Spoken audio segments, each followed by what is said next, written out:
Bienvenidas to Latina Literati.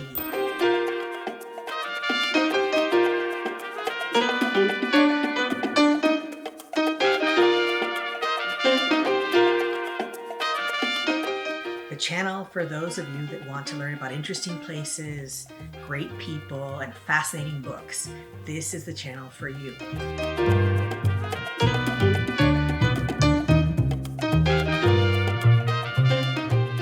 Today, we're in Guatemala City. June is a time of art in Guatemala City, and although we actually didn't get into the largest art exhibit in the country for this particular month, we will, if not this year, next year.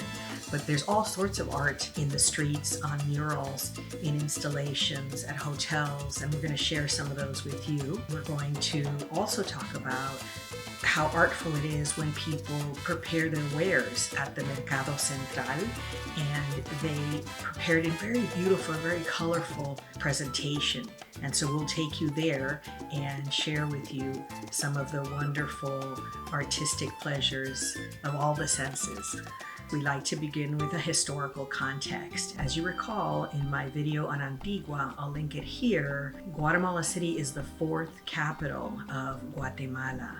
So the first three were near Antigua, and this is far away because of earthquakes and other natural disasters. And so when this area of Guatemala City is settled as the capital in the late 1700s, the whole area that is currently now Central Market was claimed by the church. And so the church and the city go back and forth, lots of negotiations about whether or not a marketplace can be built here. Before then, there were just stalls on the streets as they were being built, but they wanted a centralized marketplace that could be regulated and taxed, of course. It took a long time, over a century, for this area to be purchased from the church. The marketplace that we're going to visit today was inaugurated in 1971. And so as you walk through the marketplace, you see the myriad of handicrafts and artisanal offerings from all over the country. Really beautiful, very colorful, very intricate. And you may know that the Maya, the people of Guatemala, have been hand weaving for 10,000 years. It's a long time.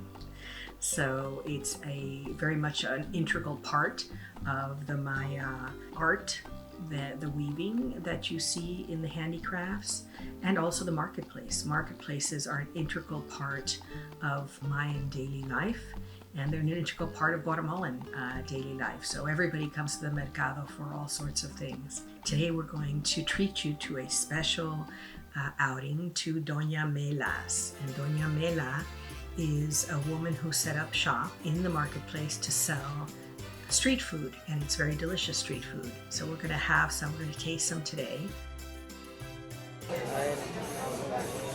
Lo más rico del mundo, una tostada de Doña Mela. Y aquí viene la dobladita.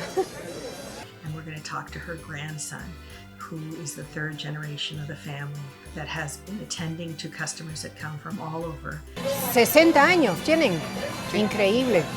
Inició mi abuela, y ahí siguió mi mamá. Pero su abuela era la famosa Doña Mela. No.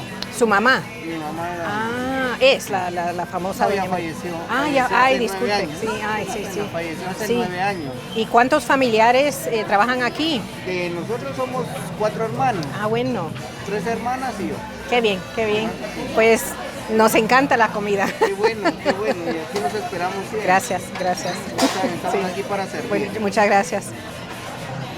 Lo mejor de Guatemala. Una gallo, una tostada de guacamole, donde Doña Mela. Le acepto un pedacito, pero... Saludcito. One of the things that I like to do is bring back food from the marketplace because everyone at home loves it. And today I'm going to ask her for rellenitos. And rellenitos are plantain filled with black beans, and they're really, really good. ¿Una otra cosa? Yo había pedido unos rellenitos y tortas de yuca para llevar. There's a lot to see in the market, beautiful flower stands, luscious fruits, all the tropical fruits and vegetables that are available.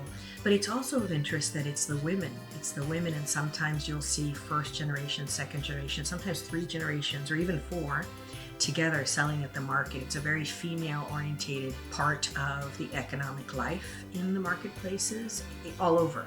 But it's always interesting to see the interaction, and they'll call out to you and they'll say very nice things to you, like beautiful lady, come and buy things. So it's always fun to banter and barter with them because they expect it.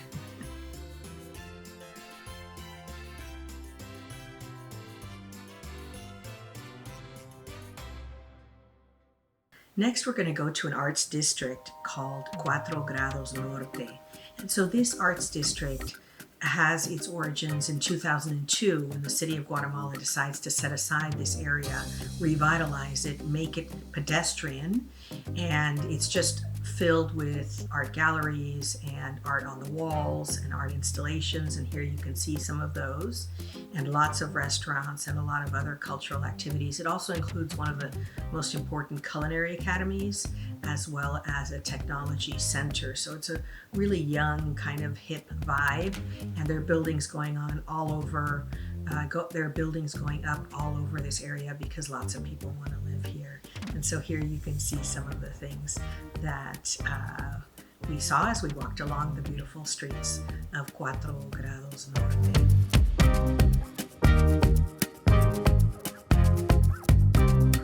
We ended our tour with the best ice cream. It was really good.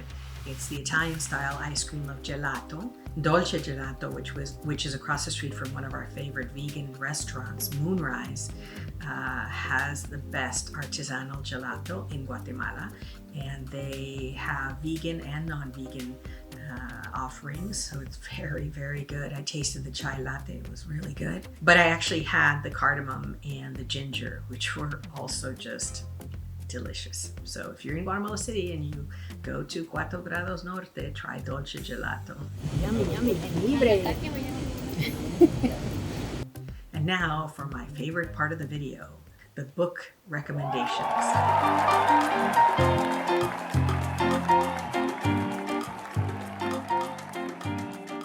My first book recommendation is Love in a Fearful Land by Father Henri Nouwen, a Belgian priest who came to walk the path of Father Rother, who was the second priest sent from the Archdiocese of Oklahoma to set up a ministry in Santiago de Atitlán. And the interesting part here is that he would protect civilians from the army, and in the end the army killed him. So it's a fascinating book to get a sense of what life was like during the Civil War in places like Santiago de Atitlán. Highly recommend it, very readable, very accessible, so good book. The second book is Las Flores by Denise Funchal, also an interesting read. This one's in Spanish. Just a wonderful book about Guatemala and women in Guatemala, and so it's always a good read to get insight into life here. The third book is a book by Lewis O'Neill called City of God, and it really talks about the role of religion, not as religion, but rather as a force in politics in Guatemala. So when you have religions that are involved in politics, what happens in the context of a democracy and in the context of a country that is involved in social strife? There's class struggle, there's real economic issues, and so what happens when religion organizes and plays a part in that? So it's fascinating, it's interesting, and it is not a book about religion. It's a book about how the role that religion takes in Guatemala as a political and social force, which is fascinating. It really is fascinating. I would highly recommend that as well. These are just kind of 3 books I wanted to recommend because we're here in Guatemala. My heart and soul are filled here. Estando en Guatemala me llena el alma y el corazón. So I'm sure we'll be here again. Thank you so much for coming to the end of the video. It really is a joint journey. I would love to hear from you.